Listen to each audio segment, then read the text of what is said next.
പത്രോസിൻ്റെ 2-ാം ലേഖനം 3-ാം അധ്യായം 9-ാമത്തെ സുപരിചിതമായ വാക്യമാണ് വായിച്ച് കേൾക്കാൻ പോകുന്നത്. പത്രോസിൻ്റെ 2-ാം ലേഖനം 3-ാം അധ്യായത്തിൻ്റെ 9-ാമത്തെ വാക്യമാണ് നമ്മൾ ധ്യാനിക്കുവാനായിട്ട് പോകുന്നത്. ചിലർ താമസമെന്ന് വിചാരിക്കുന്നത് പോലെ കർത്താവ് തന്റെ വാഗ്ദത്തം നിവർത്തിപ്പാൻ താമസിക്കുന്നില്ല. ആരും നശിച്ചു പോകാതെ എല്ലാവരും മാനസാന്തരപ്പെടുവാൻ അവൻ ഇച്ഛിച്ച് നിങ്ങളോട് ദീർഘക്ഷമ കാണിക്കുന്നതേ ഉള്ളൂ. പത്രോസ് അപ്പോസ്തലൻ യേശുക്രിസ്തുവിന്റെ ശുശ്രൂഷാ വൃന്ദങ്ങളിൽ ഉണ്ടായിരുന്ന ദൈവത്തിന് സ്തോത്രം, ഒരു ദൈവ മനുഷ്യനാണ്. ഹല്ലേലൂയ.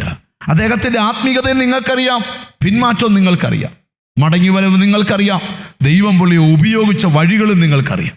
സ്തോത്രം. പത്രോസിന് എടുത്തിയാട്ടക്കാരനാണ്. ഒരിക്കല് സ്തോത്രം, യേശു ശിഷ്യന്മാരോട് ചോദിച്ചു, ജനങ്ങൾ എന്നെക്കുറിച്ച് എന്തോ പറയുന്നെന്ന് ചോദിച്ചു.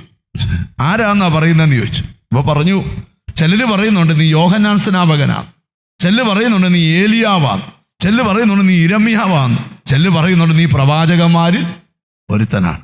അപ്പോൾ കർത്താവ് ഒരു ചോദ്യം ചോദിച്ചു, നിങ്ങൾ എന്നെക്കുറിച്ച് എന്ത് പറയും? അപ്പോൾ പത്രോസ് ഒറ്റച്ചാട്ടത്തിൽ പറഞ്ഞു. ശിഷ്യന്മാരെല്ലാം സൈലൻ്റായി, പത്രോസ് വയലൻ്റായി. വിളിച്ചാടി എഴുന്നേറ്റ് പറഞ്ഞു, നീ ജീവനുള്ള ദൈവത്തിന്റെ പുത്രനായ ക്രിസ്തുവാണ്. ഉടനെ പറയാം, ബെറയോനായ ശിമോനെ, ജഡരക്തങ്ങളല്ല സ്വർഗത്തിലെ ദൈവമാണ് നിനക്കത് വെളിപ്പെടുത്തിയത്.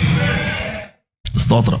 ക്രിസ്തു എന്ന വെളിപ്പാട് അകത്ത് കത്തിയ ഒരു മനുഷ്യൻ ലേഖനം എഴുതിയ ഭാഗത്ത് നിന്നാണ് നമ്മൾ ധ്യാനിക്കാനായിട്ട് പോകുന്നത്. ദൈവത്തിന് സ്തോത്രം. ഇച്ചിരൂടെ ഗഹനമായിട്ട് ഈ വാക്യത്തിനകത്തേക്ക് വരണം.